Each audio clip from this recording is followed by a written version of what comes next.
에 굳게 서서 강건하라는 말씀이에요. 오늘 성경 본문 말씀 고린도전서 16장 13절 깨어 믿음에 굳게 서서 남자답게 강건하라 너희 모든 일을 사랑으로 행하라 라고 말씀하셨습니다. 믿음에 굳게 서서 강건하라.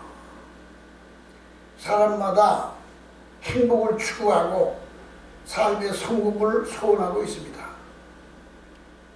그래서 자기가 얻으려는 것을 얻는 사람, 학벌을 얻고 높은 지위와 권력을 얻고 많은 재물과 부유함을 누리고 명예를 누리고 그리고 살기를 소원합니다. 그래서 권력과 명예와 돈과 재물 모든 것을 다 얻으려고 하는데 근데 그것은 다 기본적인 건강이 있어야 하고 살아있어야 합니다. 죽은 다음에는 권력도 명예도 부귀도 재물도 많은 지식도 죽은 다음에는 무용지물이 되는 거예요. 살아있을 때 몸이 건강할 때 권력도 명예도 지위도 부귀도 다 필요한 거예요. 그러니까 우리는 건강해야 돼요. 건강하지 않으면 우리가 많은 사람들 보세요. 삼성그룹의 이건희 회장이 80이 되기 전에 세상을 떠나셨어요. 건강하지 못했기 때문에. 한국의 전설적인 기업을 일으켰던 정주영 회장도 나이가 들으셔서 세상을 떠나시니까 이제 그는 전설로 남아있을 뿐이지 더 이상 일할 수 없는, 그에게 주어진 모든 그 적극적인 사고와 그 모든 기업이나 그 명예나 모든 것이 세상을 떠나고 나면은, 그리고 건강을 잃고 나면은 소용이 없습니다. 건강이 중요한 거예요. 육신의 건강이 중요한 거예요. 사람들은 세상 살면서 질병을 두려워합니다. 암이 걸릴까 두려워하고 에이즈가 걸릴까 혈액이 걸릴까 고혈압, 당뇨병, 뇌질환, 신경증 또는 우울증 같은 이런 병이 들면 건강이 나빠지는 거예요. 그런데 기본 체력이 면역력이 강하면 암도 이길 수 있고 결핵도 고혈압도 당뇨도 기본 체력이 강건하면 뇌질환도 신경통도 우울증도 다 극복할 수 있어요. 우리는 건강해야 됩니다. 건강 기본 체력을 가져야 됩니다. 우리 육체만 건강한 것이 아니라 우리는 더욱 정신이 건강해야 되고 그보다 더욱 영적으로 건강해야 됩니다. 영적으로 건강을 잃어버리면 자기에게 주어진 모든 하나님의 모든 은사를 누릴 수가 없습니다. 마음에 두려움과 낙심이 오고 염려, 근심, 좌절, 절망, 슬픔 같은 것이 그 마음에 들어와서 자기를 지배하게 되면 두려움과 낙심과 염려, 근심이 자기를 지배하게 되면 그 영적인 건강을 상하게 됩니다. 우리는 영적인 건강, 정신의 건강을 누리는 자가 되십시다. 오늘 성경 말씀에 깨어 믿음에 굳게 서서 남자답게 강건하라 너희 모든 일을 사랑 가운데 행하라 라고 사도 바울이 고린도 교회 성도들에게 말했습니다. 우리가 믿음에 굳게 서지 못하면 시험에 들게 되고 넘어지게 됩니다. 베드로가 예수님의 수제자로 나는 주님이 어디로 가든지 죽는 데도 따라가겠습니다 라고 호언장담했지만 예수님이 대제사장의 하족들에게 잡혀갈 때 3번씩 모른다고 부인하고 거기서 도망쳐서 비겁한 결과가 주어졌습니다.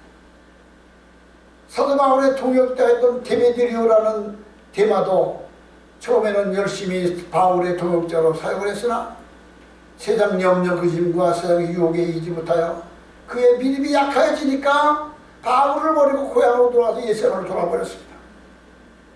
우리의 믿음이 강건해야 됩니다. 육체가 강건해지는 것과 같이 영적으로 건강한 믿음이 됩니다. 믿음에 굳게 서야 됩니다. 강건해야 됩니다. 믿음에 굳게 서는 믿음이 되면, 강건한 영적 믿음이 되려면 어떻게 될까요? 첫 번째로 심령이 새롭게 되어야 합니다. 고린도후서 4장 16절에 우리 겉사람은 후패하나 우리의 속은 날로 새롭도다 했습니다. 비록 우리가 나이가 먹어서 노쇠하여질지라도, 겉사람은 후패하지라도 우리의 속사람은, 내 믿음은 날로 강건해지는 거예요. 날로 새로워지는 거예요. 우리의 믿음이, 심령이 새로워져야 됩니다. 그러기 위해서는 우리가 하나님 앞에 나가서 날마다 자기 죄를 고백하고 주 앞에 깨끗하게 하심과 거룩하게 하심을 힘입어야 됩니다. 예수님께서 최후의 만찬을 앞두고 제자들 앞에서 겉옷을 벗고 제자들의 대야에 물을 담아다 발을 씻겼습니다. 제자들이, 스승이 자기들의 발을 씻는 걸 너무너무 황송해서, 아이고 주님이 어떤 일기를 하십니까? 베드로는 말합니다. 절대로 나는 씻기지 못합니다. 어떻게 주님께서 내 발을 씻겠습니까? 라고, 절대로 안 된다고 그러니까 예수님이 뭐라는, 내가 네 발을 씻기지 않으면 너는 나와 상관이 없느니라. 그렇습니까? 그러면 나를 목욕시켜주세요. 그럽니다. 전 몸을 다 씻겨주세요. 이미 목욕한 자는 발만 닦아도 되느냐고 했어요. 이 말씀이 무슨 뜻인가요? 중생하여 거듭나서 하나님의 자녀가 된 자들이 믿음으로 살다가, 세상을 살다가 때때로 죄를 짓고 허물을 하나님 앞에 배반하고 거역하고 하나님을 슬프게 하는 일이 때때로 주어진 거예요. 발이 더러워진 거예요. 그래서 그런 것들은 만일 우리가 우리 죄를 자백하면 주는 미쁘시오로사 우리 모든 죄를 사하시고 모든 불의에서 우리를 깨끗하게 하시까. 이미 기본 구원받은 사람은 하나님 앞에 나가서 그때그때 지은 죄를 자백하는 거예요. 아니 우리가 우리 죄를 자백하면 주는 미쁘시오로사 우리의 모든 죄를 사하시고 불의에서 우리를 깨끗게 하시는 것이다. 우리는 하나님 앞에 나가서 날마다 심령이 새로워져야 돼요. 순간순간 실수한 것들과 죄 지은 것들과 상처받은 것들을 주 앞에 고백하고 심령이 날마다 새로워져야 돼요. 날마다 마음을 새롭게 하나님 앞에 깨끗하게 하심을 받아야 돼요. 이런 사람이 되어야 하나님께서 그 심령에 건강을 주십니다. 시편 103장 5절에 네 청춘으로 독수리같이 새롭게 하시는도다. 날마다 심령의 죄를 고백하고 주 앞에 새롭게 하심을 받아야 돼요. 이걸 환골탈태라고 해요. 독수리는 공중에 그 맹수입니다. 독수리는 큰 바람이 불어오고 풍랑이 불어오면 그 풍랑을 두려워하지 않습니다. 거친 바람이 불어오면 그 바람을 타고 올라가서 저 구름 위에 높은 데로 올라갈 수 있어요. 거친 바람은 독수리는 더 좋은 기회가 되는 거예요. 독수리의 눈은 멀리 보는 눈을 가졌어요. 그 발톱은 날카로워요. 그래서 모든 것을 사냥할 수 있어요. 근데 독수리가 나이가 30세, 40세가 되면은 발톱도 노쇠해지고 부리도 사냥할 수 없어서 힘을 잃게 된다는 거예요. 그러면 나이가 30년, 40년이 지난 다음에 독수리는 높은 바위에 올라가서 그곳에서 자기 부리를 바위에 부딪혀서 부리가 부서지게 새 부리가 나오기까지 계속 발톱이 다 뽑혀지기까지 거기서 자기를 환골탈태한다는 거예요. 그러면 부리가 새로운 부리가 나오고 새로운 발톱이 나오면 이제 새롭게 되어서 그는 다시 30년, 40년 더 삶을 이어갈 수 있다는 것이 이 환골탈태. 우리는 날마다 하나님 앞에 나가 죄를 자백하고 하나님 앞에 우리의 모든 상처받은 것들, 더러워진 것들, 무디어진 것들을 주 앞에 고백하여 하나님부터 새롭게 하심을 받아 심령에 새롭게 하심을 받아야 돼요. 우리의 겉사람은 후패하나 우리의 속은 날로 새롭도다. 구습을, 옛사람을 쫓는 구습을 버려버리고 하나님을 따라서 의와 진리를 따라 거룩함을 입은 새 사람을 입으라. 잘못된 성질과 고집과 완악함과 어리석은 생각과 모든 미련한 생각을 저 앞에 다 내려놓고 쪼버리고 새로운 심령으로 새로운 마음으로 변화하다 하나님의 은혜 가운데 나가야 됩니다. 이것이 믿음에 굳게 서서 강건해지는 거예요. 두 번째로는 하나님께 나가서 믿음을 구해야 됩니다. 누가복음 17장 5절에 제자들이 예수님께 여짜오되 우리에게 믿음을 더하여 주옵소서라고 기도했습니다. 믿음을 더하여 주시기를 소원해야 됩니다. 실족하게 하는 것은 없을 수 없으나 그에게는 화로다. 이 작은 자 하나라도 연자 맺더라며 바다에 던지는 것이 그보다 나으니 너희는 스스로 조심하라. 자기 믿음을 잊어버리지 않도록 자기 믿음을 날마다 새롭게 하고 믿음을 회복해야 돼요. 신앙생활을 오래 했는데 내가 죄인이었던 것을 잊어버려요. 내가 예수 하나님 앞에 나와서 구원받기 전에는 나는 어리석고 우둔하고 멸망으로 달려가던 죄인이었던 내가 주님의 부르심을 받아서 주 앞에 나와서 죄사함 받고 내가 구원함을 받아 하나님의 자녀가 되는 신분을 획득해야 됐고 하나님께서 우리에게 성령을 보여서 거듭난 생명을 주셨고 우리는 소망을 이 세상에 둔 것이 아니라 이 세상에 사는 동안에 행하는 일들이 하나님의 가자마다 상급인 것을 알고 천국을 소망하며 사는 거예요. 우리의 집은 이 세상이 아닙니다. 우리의 영원한 거처는 하늘나라에 있기 때문에 이 세상 사는 동안에 그 소망을 가지고 살아요. 이 믿음을 상실하면 되잖아요. 근데 예수 믿고 나서 하나님이 주신 모든 은혜 가운데 복을 받고 풍요를 보지니까 천국에 대한 소망은 사라져버리고 세상에 대하여 집착하고 세상을 너무 좋아서 세상의 것을 잊어버릴까봐 기본 신앙을 다 잊어버렸어요. 너희는 스스로 조심하라 그랬어요. 실족하지 않도록 조심하라 그랬어요. 고린도서 12장에 성령의 9가지 은사 가운데 세 번째가 믿음의 은사입니다. 첫째 지혜의 말씀, 두 번째 지식의 말씀, 세 번째 믿음의 은사, 네 번째 병 고치는 은사, 다섯 번째 각종 영들 분별하는 은사, 여섯 번째 예언하는 은사, 일곱 번째 방언하는 은사, 여덟 번째 능력해 하는 은사, 아홉 번째 방언을 통역하는 이 은사, 9가지 은사가 있는데 이 은사 가운데 믿음의 은사가 있어요. 하나님의 믿음을 주시기를 구해야 됩니다. 아무리 세상적으로 위대하여도 믿음을 잊어버렸으면 그는 다 잊어버린 것 불쌍한 자가 됩니다. 자신이 현명한 줄 알아도 하나님 앞에서 볼 때 믿음을 상실했으면 그는 어리석은 자가 됩니다. 히브리서 11장 6절에 믿음이 없이는 하나님을 기쁘시게 못하나니 하나님께 나가는 자는 반드시 그가 계신 것과 또한 그가 자기를 찾는 자들에게 상 주시는 이심을 믿어야 하지나 간 믿음이 주어지기를 하나님께 내 믿음이 잊어버리지 않도록 주 앞에 믿음을 구해야 됩니다. 하나님 내게 믿음을 주옵소서. 내가 지금 어디에 서 있는지 알게 하옵소서. 내가 장차 주 앞에 갔을 때 어떤 평가를 받을까를 내가 날마다 마음에 새기며 그날을 준비하며 살게 하소서.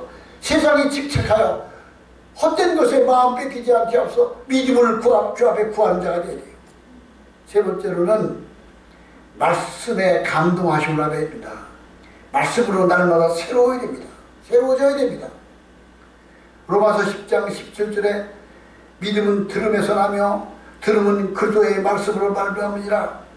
마귀의 시험을 이기려면 하나님의 말씀을 붙잡아야 됩니다. 예수님께서도 마귀가 시험할 때 말씀으로 마귀를 물리쳤습니다. 말씀을 내 마음에 받아들이고 그 말씀을 내 마음에 품고 어떤 질병이 와도 백신을 맞은 사람은 그 병을 이길 수 있는 거예요. 혈액 예방주사 백신을 맞으면 혈액을 이기고 옛날에 이 우두 그것도 혈액을 맞아가지고 이 병을 이기는 거예요. 코로나도 백신을 맞아서 하나님의 말씀을 내 마음에 품고 살 때 백신이 내 마음속에 들어와 면역력이 강해진 거예요. 어떠한 질병이 와도 이길 수 있어요. 사람이 건강이 기본 체력이 주어지면 암도 뭐 결핵도 에이즈도 이런 병이 들어와도 내 면역력이 강하면 스스로 다 극복하고 이길 수 있는 거예요. 면역력이 약해지면은 무슨 병이든 병이 들어버려요. 우리 하나님의 말씀이 내 안에 백신이 되어서 내 마음에 품고 있으면 어떠한 질병도 어떠한 위기도 어떠한 고난도 넉넉히 이겨나갈 수 있습니다. 종교개혁자 마틴 루터는 로마 바티칸을 향하여 말씀을 들고 나아가서 그게 낙심할 수밖에 없었습니다. 그 거대한 권력 앞에 그는 자기 자신이 너무 약하고 외소함을 하게 됐습니다. 그는 낙심하게 됩니다. 비관적인 생각이 듭니다. 앞으로 닥쳐올 고난을 생각하고 그는 너무 비관적인 생각이 들었습니다. 그러자 그의 루터의 친구들이 루터의 정신이 이상해졌어. 그가 믿음이 싫었어. 그는 좀 안정이 취해야 되겠어 라고 그가 낙심에 빠져 있을 때 근데 그의 부인은 그런 자기 남편을 보고 상복을 입고 울기 시작합니다. 놀란 루터가 자기 부인에게 말합니다. 여보, 캐더린 여보, 누가 죽었어? 왜 당신이 상복을 입고 울고 있어요? 그러자 그의 부인, 루터의 부인 캐더린을 말하길 그보다도 훨씬 나쁜 일이 일어났습니다 라고 하고 옵니다. 그러자 루터가 자기 부인에게 무슨 일 때문이요? 라고 물으니까 당신은 아직 듣지 못하였나요? 뭘 말이요? 하나님이 죽으셨습니다. 하나님이 죽으셨기 때문에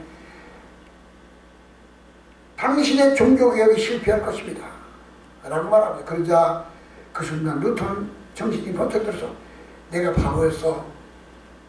당신은 나에게 훌륭한 것을 가르쳐줬어 라고 강한 믿음을 회복하게 됐습니다. 우리는 믿음을 회복해야 됩니다. 말씀을 붙잡아야 됩니다.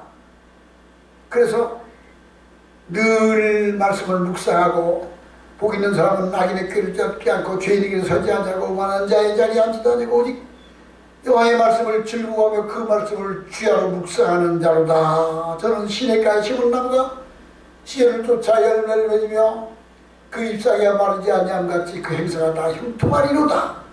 하나님의 말씀을 내 마음에 묵상하고 말씀을 내 마음에 소화하고 말씀을 따라서 약속의 말씀을 붙들고 예수님 사탄 마귀를 물리친 것처럼 강건한 믿음이 될 수 있습니다. 요한일서 네 번째로는 사랑 가운데 행하여야 됩니다. 사랑 가운데 행하여야 됩니다. 사랑 안에는 두려움이 없나니 요한일서 1장 4절에 요한일서 4장 18절에 사랑 안에는 두려움이 없나니 온전한 사랑이 두려움을 내어 쫓나니 두려움은 흉벌이라 두려워하는 자들은 사랑 안에서 온전히 이루지 못하느니라. 하나님의 사랑이 내 마음에 부음받으면 어떤 두려움도 어떤 고난도 어떤 위기도 극복할 수 있습니다. 사랑 안에는 두려움이 없나니 온전한 사랑이 두려움을 내어 쫓습니다. 하나님의 사랑이 내 마음속에 주어야 됩니다. 하나님은 나를 사랑하셔서 그 아들 독생자를 십자가에 못 박혀 피를 쏟고 대속의 생명을 내어주기까지 우리에게 사랑을 베푸셨습니다. 주님의 사랑을 힘입어 우리는 내가 하나님을 사랑하는 그 사랑으로 나의 주어진 사명을 감당해야 됩니다. 주기철 목사님이 오전 고난을 다 시련을 공문을 다 당하고 고통을 당했지만 하나님을 향한 믿음과 주님을 향한 사랑으로 그 고통을 다 두려움을 그 고난을 다 이겼습니다. 하나님의 사랑이 마음속에 부음받으면 강하고 담대한 믿음이 됩니다. 믿음에 서서 강건하게 됩니다. 사랑 안에는 두려움이 없나니 사랑은 모든 것보다 가장 강한 것입니다. 믿음에 굳게 서서 강건하려면 하나님이 나를 사랑하신 것 같은 사랑을 품고 주님을 사랑하는 마음으로 나의 생명을 주 앞에 불살라 드릴 수 있는 믿음이 되어야 됩니다. 다섯 번째, 은혜 안에 강건해야 돼요. 은혜 안에 강건해야 됩니다. 하나님의 은혜 안에 있어야 됩니다. 바울은 디모데에게 디모데서 2장 1절에 내가 그리스도 예수 안에 있는 은혜 속에서 강하여져라고 했어요. 내가 그리스도 예수 안에 있는 은혜 안에서 강하여져라. 에베소서 6장 10절에는 주 안에서와 그 힘의 능력으로 강건하여지라고 했습니다. 하나님의 은혜 안에 있을 때 강하여집니다. 하나님의 은혜가 함께하면 영혼도 마음도 정신도 육체도 강건하여집니다. 주님이 강하심처럼 우리도 강해야 됩니다. 깨어 믿음에 굳게 서서 남자답게 강건하라. 믿음에 굳게 서 우리는 하나님의 은혜 가운데 믿음에 굳게 서서 남자답게 강건한 자가 되십시다. 신령을 새롭게 해야 합니다. 하나님이 주는 믿음을 회복해 믿음을 상실하지 않아야 됩니다. 말씀의 감동을 따라 살아야 됩니다. 하나님의 말씀을 붙잡아야 됩니다. 사랑 가운데 행하며 은혜 안에서 행할 때 믿음에 굳게 서서 강건한 자가 될 줄로 믿습니다. 다 같이 기도하시겠습니다.